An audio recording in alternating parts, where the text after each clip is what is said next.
Ó Mãe Santíssima, intercedei por nós para que possamos bem compreender os ensinamentos de vosso Divino Filho, nosso Senhor e Salvador Jesus Cristo, e as explicações dos pais da Igreja.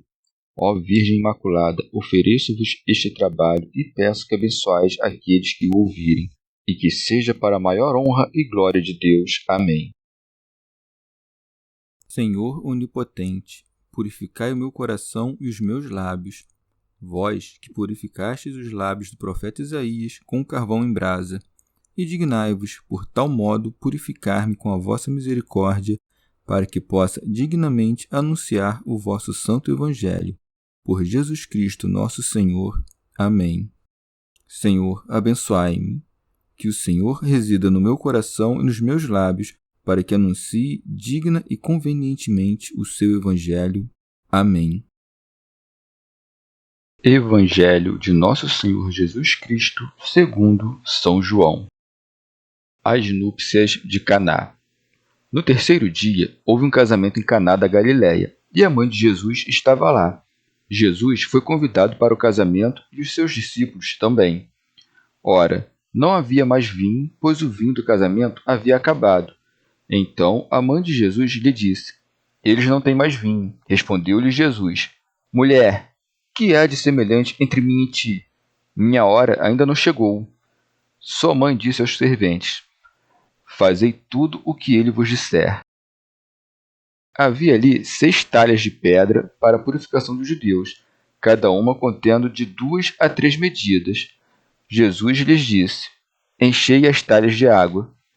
Eles as encheram até a borda. Então lhes disse: Tirai agora e levai ao mestre-sala. Eles levaram. Quando o mestre-sala provou a água transformada em vinho, ele não sabia de onde vinha, mas o sabiam os serventes que haviam retirado a água. Chamou o noivo e lhe disse: Todo homem serve primeiro o vinho bom, e, quando os convidados já estão embriagados, serve o inferior. Tu guardaste o vinho bom até agora. Esse princípio dos sinais, Jesus o fez em Caná da Galiléia e manifestou a sua glória, e os seus discípulos creram nele.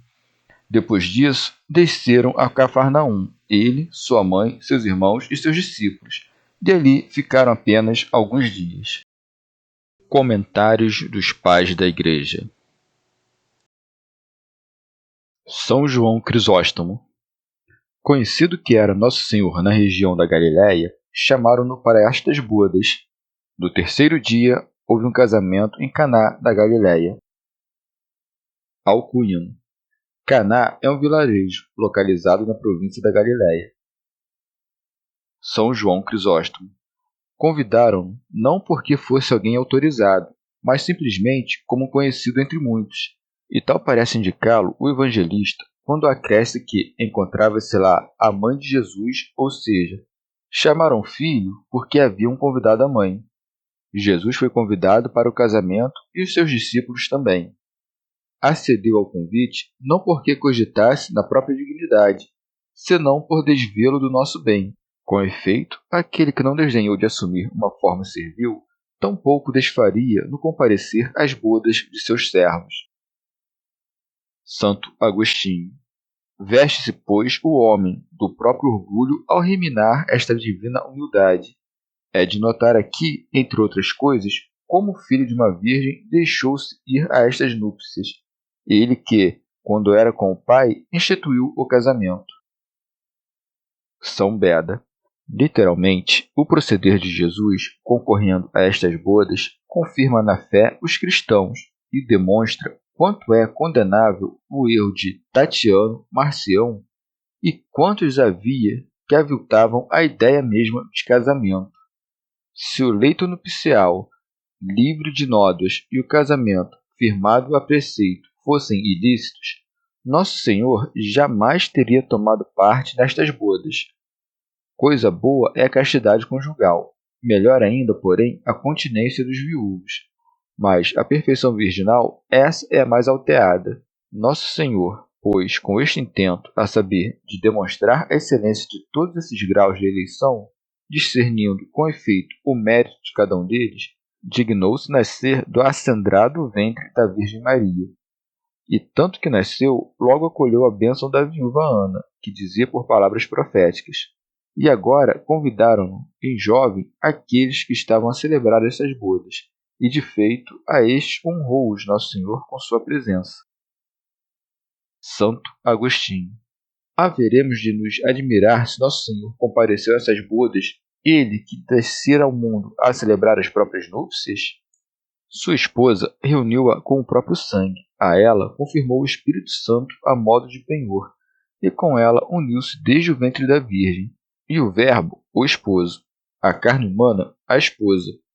Um e outro, concertados, devêm o Filho de Deus, e, ao mesmo passo, o Filho do Homem. O ventre da Virgem Maria desnudou-se em Tálamo, de onde ele procedeu por seu esposo. São Beda. Misteriosamente, foi o caso que estas bodas sucederam no terceiro dia. A era primeira, que teve lugar antes da lei, refugia com o exemplo fulgurante dos patriarcas. A segunda, por seu turno, já sob a lei, com os oráculos dos profetas. Por fim, sob a graça, a luz da terceira era, semelhando a do terceiro dia, dilatou-se da prédica dos evangelistas e da encarnação de Nosso Senhor.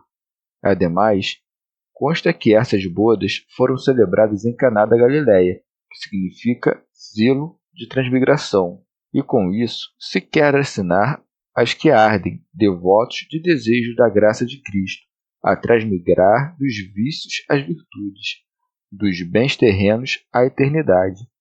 Estando Nosso Senhor recostado, acabou-se o vinho, o que lhe deu ocasião de produzir vinho melhor, para que se fizesse manifesta a glória oculta do homem-Deus.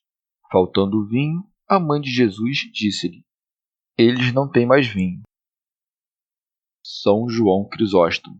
Importa examinar como pôde a mãe de Nosso Senhor formular tão subido conceito do próprio filho, já que ele ainda não havia operado nenhum milagre. O evangelista observa ao diante. Tal foi o primeiro milagre de Jesus. Porém, verdade é que já entrara a se revelar por meio de João e das conversas que entretinha com seus discípulos. Demais disso, primeiro que todos estes fatos, a concepção do menino e quanto sucedeu desde seu nascimento, acolheram a estima de Maria, pelo que escreve São Lucas. Maria conservava todas essas coisas, meditando-as no seu coração. Mas por que Maria não estara mais cedo com Jesus a que começasse a operar milagres? É que, antes, a conta de viver Nosso Senhor como homem comum, ela não cuidava que pudesse dirigir-lhe a palavra naqueles termos. Quando, porém, conheceu o testemunho de João e advertiu que Jesus estava a viver rodeado de discípulos, fez confiança para lhe rogar. Alcuino. Maria representa aqui a sinagoga, como a estar com Jesus Cristo a que operasse milagres, porque era uso entre os judeus pedidos como tais. Prossegue o evangelista. Jesus respondeu-lhe: mulher, que há de semelhante entre mim e ti? Santo Agostinho. Alguns, contrariando o Evangelho e asseverando que Jesus não nasceu da Virgem Maria, forcejam por extrair desta passagem argumento que confirme esta tese. Como poderia, dizer eles, ser ela a mãe do Salvador, se ele lhe falou por estas palavras: mulher, que há de semelhante entre mim e ti? Estes fatos, entretanto, quem nos relatou? O mesmo evangelista João que escrevera mais acima, e encontrava-se lá a mãe de Jesus. Por que se exprimiria nesses termos se não fosse verdade? Acaso Nosso Senhor concebeu tomar parte nestas bodas por ensinar os homens a desprezarem suas mães? São João Crisóstomo. Que Jesus Cristo, sobremaneira, venerava sua mãe, disto somos notificados por São Lucas, quando este escreve que Nosso Senhor em tudo se sujeitava aos pais. De fato, enquanto os pais não põem obstáculos à vida consagrada a Deus, devemos-lhes obediência. Quando, porém, se tornam importunos, buscando nos arrancar as coisas do espírito, é força resistir-lhes. Santo Agostinho. Jesus, enquanto homem, era menor que Maria, e a ela devia obediência. Enquanto Deus, contudo, por alterar-se sobre todos, disse-lhes: que há de semelhante entre mim e ti? São João Crisóstomo. Disse Nosso Senhor deste teor para que seus milagres não se tornassem objeto de suspeita. Com efeito, não cabia a sua mãe, mas àqueles que deram pela falta do vinho interpelá-lo. Tencionava com isto mostrar que há tempo certo para cada coisa e que não se devem misturar os afazeres, para que daí se não sigam confusões, pelo que acresce: minha hora ainda não chegou. Isto é, ainda não me conhecem os que estão aqui, ainda não deram fé de que esvaíra-se o vinho, que advirtam nisto primeiro. Aquele, com efeito, que ainda não experimentou a privação, este tampouco há de pressentir os benefícios. Santo Agostinho. Ou ainda, respondeu Nosso Senhor desse teor, desde que, enquanto Deus, não tinha mãe, enquanto homem, sim, o tinha, mas o milagre que estava por operar seria obra da divindade, não da entibiada natureza humana. Sua mãe, contudo, requestava-lhe o milagre. Jesus, no entanto, prestes a pôr em efeito aquele ato divino, parece desconhecer o ventre em que fora concebido, quando diz: mulher, que há de semelhante entre mim e ti? Como se dissesse: não foste tu que engendrastes o poder divino que em mim opera milagres como estes. E chama-lhe mulher para assinar-lhe o sexo, não porque ela se corrompera.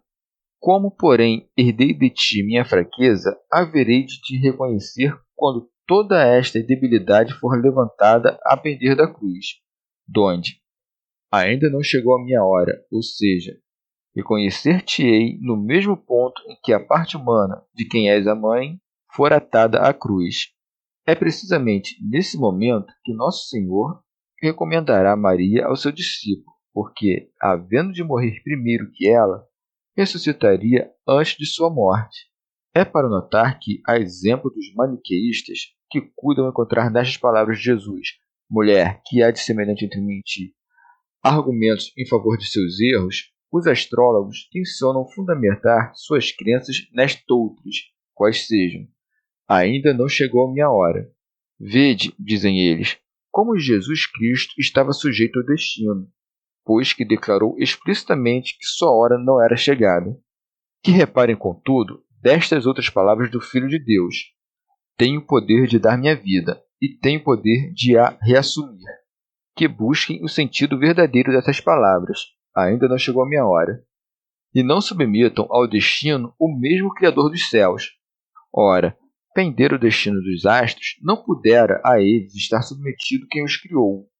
Ajunte-se a isto o fato de que não somente Jesus Cristo não esteve sob o domínio dos astros, mas que ninguém jamais o esteve. Por que então falou desse teor, ou seja, que ainda não havia chegado a sua hora? Porquanto era seu o eleger a ocasião de morte, mas ainda não lhe parecia certo dispor deste poder. Era força, por primeiro, congregar os discípulos, anunciar o reino dos céus, operar prodígios e milagres que dariam a conhecer sua divindade e, por fim, pôr de manifesto a própria humildade, e, ao se submeter a todas as enfermidades de nossa mortal natureza. Cumpridos todos esses desígnios, chegou-lhe a hora. Esta, porém, não lhe sobreveio à força de necessidade externa, mas por sua própria vontade. Não a hora imposta pela fatalidade, mas determinada pelo seu próprio poder. São João Crisóstomo. Conquanto houvesse dito que ainda não havia chegado sua hora, Jesus Cristo acaba por aceder à vontade de sua mãe, demonstrando destarte que não estava submetido ao ditame das horas. Estivesse, como poderia de pronto operar esse milagre, mesmo antes do tempo? Ademais, assim agiu em consideração à sua mãe, para não contradizê-la nem vexá-la diante de todos, uma vez que ela havia reunido alguns empregados a apoiá-la no pedido. São Beda. Como a dizer: ele não haverá de recusá-lo, embora pareça que sim. Fiava-se, com efeito, na piedade e misericórdia de Nosso Senhor. Prossegue o texto. Havia ali 6 talhas de pedra para a purificação dos judeus, cada uma contendo de 2 a 3 medidas. Dizia-se hidrae, esses recipientes preparados para receber e armazenar água, do grego hidor, que significa água. Alcuíno. Essas talhas continham a água que servia para purificar, conforme o uso judaico. Entre outras tradições farisaicas que soíam seguir os judeus, havia esta de se lavarem de tempos em tempos. São João Crisóstomo. Porque a Palestina era terra árida e porque aí achavam-se poucas vertentes d'água, os judeus costumavam armazená-la nessas talhas, evitando assim ter de tornar frequentemente aos rios.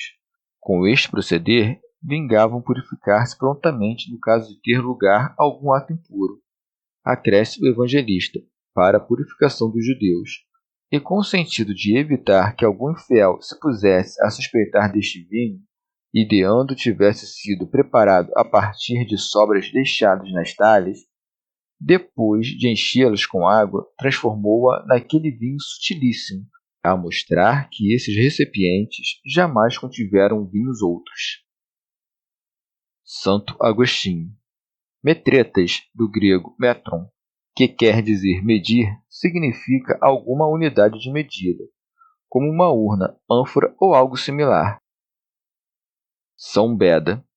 E quando o evangelista diz que esses recipientes levavam cada um 2 ou 3 medidas, não quer com isso dar a entender que havia 2 tipos diferentes, um com menor e outro com maior capacidade, senão que serviam indiferentemente para armazenar 2 ou 3 medidas. Prossegue. Jesus disse-lhes: enchei as talhas de água. Eles as encheram até a borda. São João Crisóstomo. Mas por que Jesus não operou o milagre antes que fossem enchidas as talhas?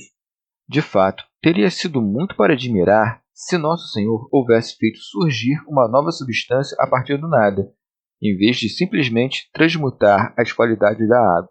Com efeito, um tal milagre teria sido mais prodigioso. Muitos, porém, não haveriam de o crer.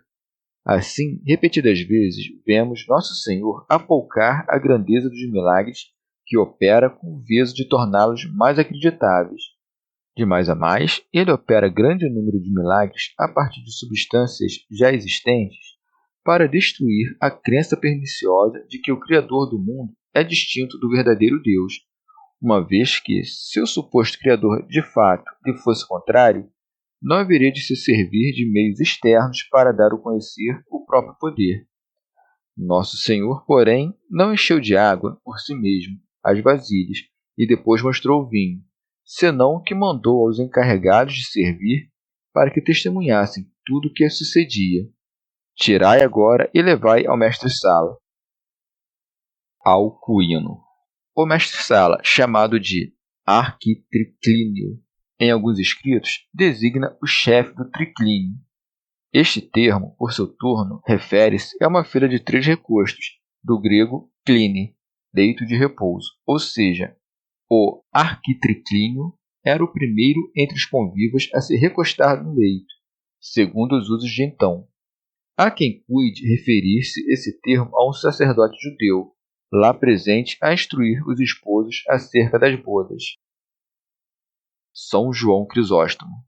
Ou ainda, alguns poderiam ter para si que os convidados achavam-se embriagados, sendo-lhes difícil discernir entre o vinho e a água.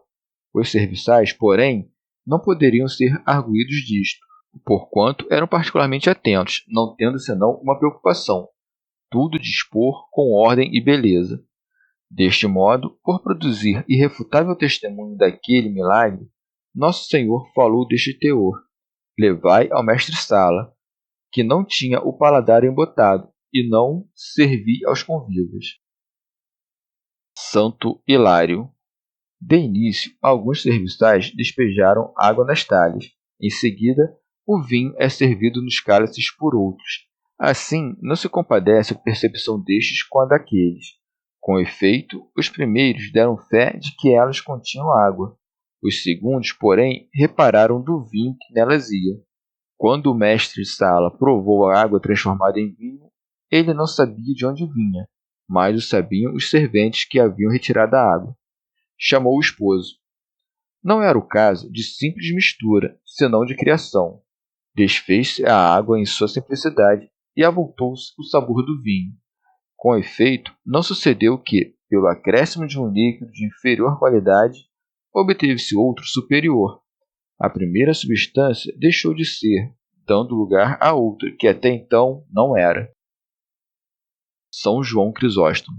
Tensionava Nosso Senhor que os sinais de seu poder fossem conhecidos de pouco em pouco, por maneira que não deu a conhecer publicamente o que fizera. Tampouco o mestre-sala interpelou os empregados. Com efeito, o testemunho destes não vingaria convencer aos demais, porquanto não haveriam de aceitar que um homem comum pudesse operar tal milagre. Dirige-se diretamente ao esposo, mais capacitado a sopesar os fatos. Ora, não foi um vinho qualquer, mas um vinho extraordinário que Nosso Senhor produziu. E disse-lhe: todo homem serve primeiro o vinho bom, e, quando os convidados já estão embriagados, serve o inferior. Assim são os milagres de Cristo, porquanto ele opera sempre mais belo e útil que a natureza. Os empregados testemunharam a transmutação da água em vinho. O mestre-sala e o esposo provaram por si a excelência do vinho. É provável que o esposo tenha tecido comentários quanto ao vinho, mas o evangelista houve por bem os de não registrar, contentando-se com relatar o estritamente necessário, isto é, que a água transmudou-se em vinho. Acresce: esse princípio dos sinais Jesus o fez em Caná da Galiléia. Era força, então, dar a conhecer o próprio poder por meio destes sinais, porquanto cercavam seus discípulos, com boa disposição e atentos a tudo que o Mestre fazia. A ser dito que não há provas suficientes de que foi este, de fato, o primeiro dos milagres de Cristo, a conta do acréscimo em Caná da Galiléia, como a indicar que já houvesse operado alhures, tornamos a responder por palavras já ditas quando citamos o mesmo João Batista. Vim batizar em água, para ele ser reconhecido em Israel. Houver o Salvador realizado milagres já durante a primeira infância, não teriam os israelitas precisão de que outrem o desse a conhecer. De fato, o vultoso número de milagres que operou Nosso Senhor em breve espaço de tempo tornou-o conhecido de todos. Sua reputação, porém, teria sido 1000 vezes maior se tivesse entrado a fazê-lo desde a infância, pois que tanto mais espantosos haveriam de ser os milagres operados por uma criança, e em período, aliás, mais dilatado. Mas convinha que não os operasse desde a infância, porque os homens haveriam de crer que a encarnação era mera aparência, e, tomados de inveja, seus inimigos crucificá-lo-iam antes do tempo. Santo Agostinho. Os que estavam cientes da divindade de Nosso Senhor, esses não se mostraram espantados deste milagre. O que ele fez nas bodas de Caná, nas talhas cheias d'água, é o mesmo que faz todos os anos em nossas vinhas. Desta transformação, contudo, não nos espantamos, porque repete-se anualmente a olhos vistos. Deus, pois, lançou mão de novos prodígios a despertar os homens adormecidos, pelo que segue, e manifestou a sua glória. Alcuino. Eis que ele é o Rei da Glória, que transforma os elementos com autoridade. São João Crisóstomo. Era o que lhe cabia. E se à época poucos presenciaram o milagre, com efeito, após disto, tornou-se conhecido de todos. Segue o texto. E os seus discípulos creram nele. A partir de então, passaram a crer com mais facilidade e examinar diligentes os fatos que testemunhavam. Santo Agostinho. Se apenas então passaram a crer em Nosso Senhor, acaso ainda não eram seus discípulos quando acudiram às bodas? Verdade é que se trata de um modo de falar, como quando, por exemplo, dizemos que o apóstolo Paulo nasceu em Tarso, na Cilícia, quando é evidente que na época de seu nascimento ainda não havia se convertido em apóstolo.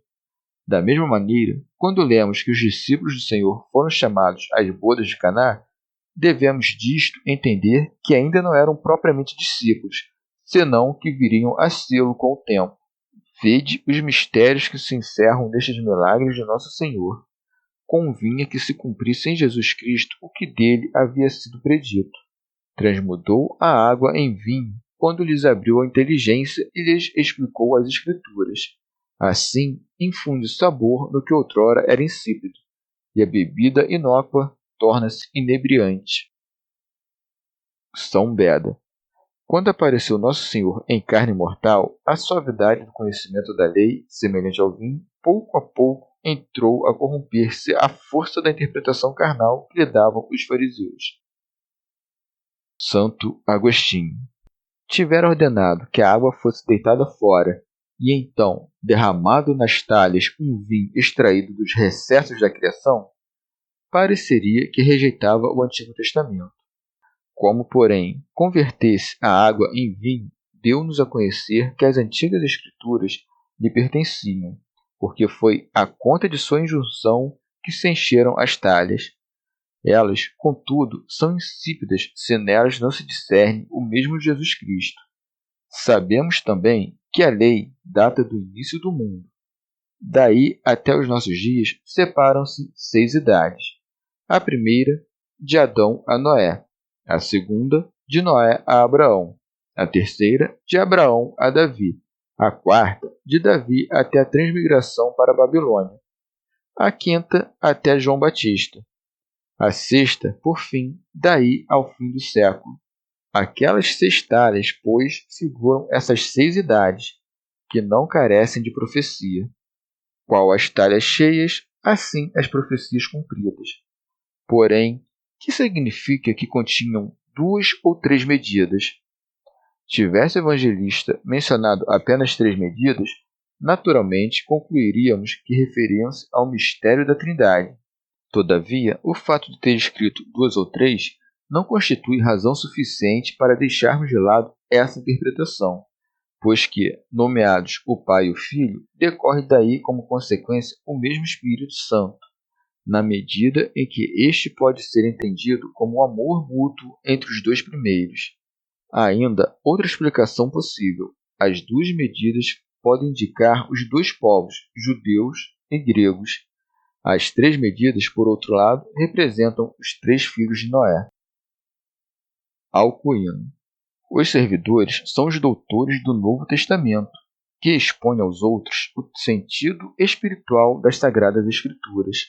O mestre-sala, porém, é algum doutor da lei, como Nicodemos, Gamaliel ou Saulo.